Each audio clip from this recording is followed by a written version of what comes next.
guys, welcome back to OCD Recovery's YouTube channel. Gemma here.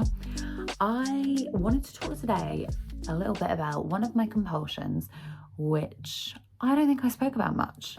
I've definitely mentioned it in passing, but I don't think I've ever spoke about it specifically. And I thought it'd be quite good to talk about because I think it's actually more common than we think. I've definitely spoke to a good few people that have experienced similar. So I had a bit of a problem with gaming. So when I say gaming, I don't mean any kind of extreme, actually on a computer gaming. I had a compulsion where I would play games on my phone. I'm talking really simple, like Roblox was one of them. I also had a thing with Ludo for a very long time. Ludo was like my really, really compulsive one.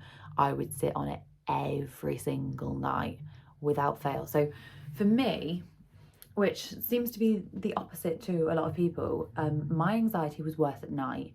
And I know a lot of people get morning anxiety, because of cortisol levels and things, but for me personally it was always the evening. And I think that's because I would kind of get everything done, get back from work, make dinner, etc., and I would be keeping busy basically, and then I would sit down at night.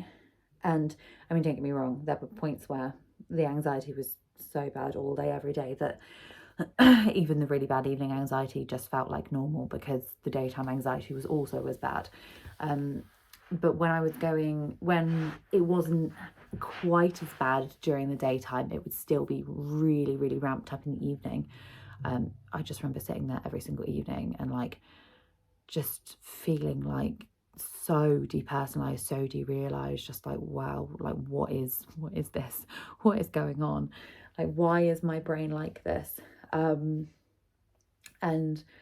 that's when I would start to play games. So I would, as I say, Ludo was a great one for me. I can't remember the last time I played it. I feel like I played the board game version a little while ago on holiday, but on my phone, I haven't had it downloaded for a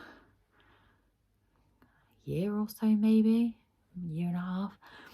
But yeah, it was constant. It wasn't only at night. It was also like, if I was vaping at the time, if I nipped out for a vape at work, I would be obsessively playing on it.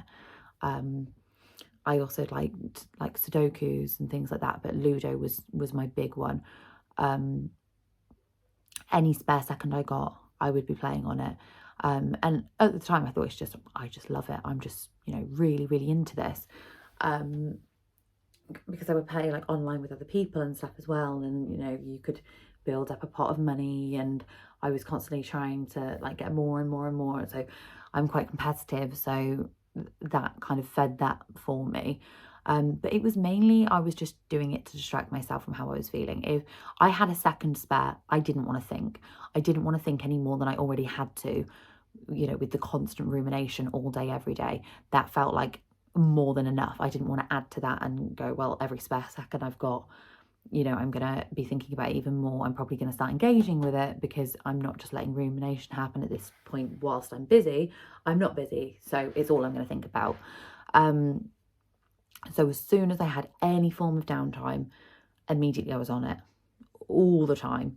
Roblox, that was one that I played with my daughter, and my like happy place, although I still did not feel happy when I was really, really suffering, was laying on the sofa with a blanket on me, with my daughter on the sofa too, because I knew then she was there and she was safe, and that nothing was going to happen to her and nothing was going to happen to me. However, obviously, with all safety behaviours, that doesn't work. And then I think that's when the health really started ramping up, because I would go, well, we're safe, nothing can happen. And then I would think, one of us could still have a medical emergency. I could actually just die right now. And it was those kind of thoughts that kind of, those kind of thoughts that snowballed that. But yeah, I would sit on the sofa with her, with a blanket on us, playing Roblox, and that was like the only time I felt slightly content in the whole day.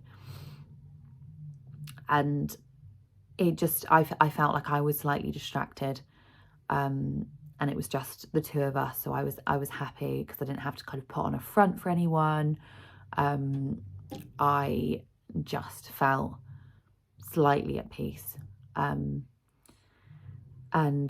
it's all I wanted to do. And before doing that as well, before getting on the sofa and starting playing the game, I would take my sedatives, that would like relax me to the point where it wasn't a sedative. It was an antidepressant that also doubled up as a bit of a sedative. It had like a sedentary effect. And I would start to like slightly relax.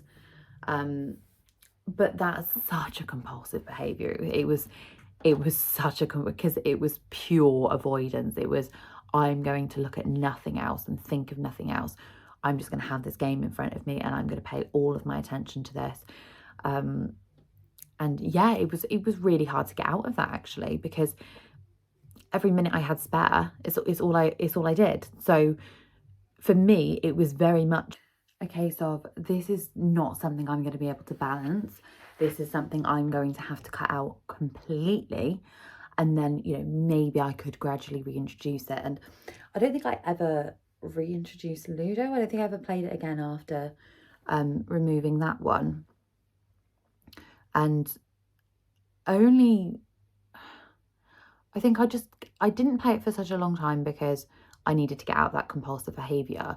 And then I didn't really download it because I just didn't feel the need to, because by that point I'd done loads of work and had improved massively, and I just didn't need it anymore. And that goes to show that it wasn't even something that I was, you know, majorly enjoying, you know, desperate to get back to. It was just a compulsion. Roblox I definitely played again after, because my daughter played that, so I would play it with her sometimes, but nowhere near as much, not compulsively at all. Literally just if she asked to play once a week or so, I'd play. Sometimes I'd say no, sometimes I don't fancy playing it today, which was great, because the fact that I could say no to that showed me that I didn't need it in a compulsive manner as I thought I did. I was at a point where I was playing it with her because she wanted to play it, not because I, you know, jumped on that and went, oh my gosh, yes, let's play it. You know, if she's asked if we can play it, then we can play it. You know, just sat there eagerly waiting for her to to start the conversation. You know, it was very much, yeah, sometimes I will, sometimes I won't. I hope this helps if you're experiencing something similar. Please do pop a comment below if you've got any kind of topics that you'd like me to cover or anything like that, or if you're interested in OCD Recovery's coaching services. Please just contact Phil at ocdrecovery.com and he will get back to you as soon as he can. Thank you.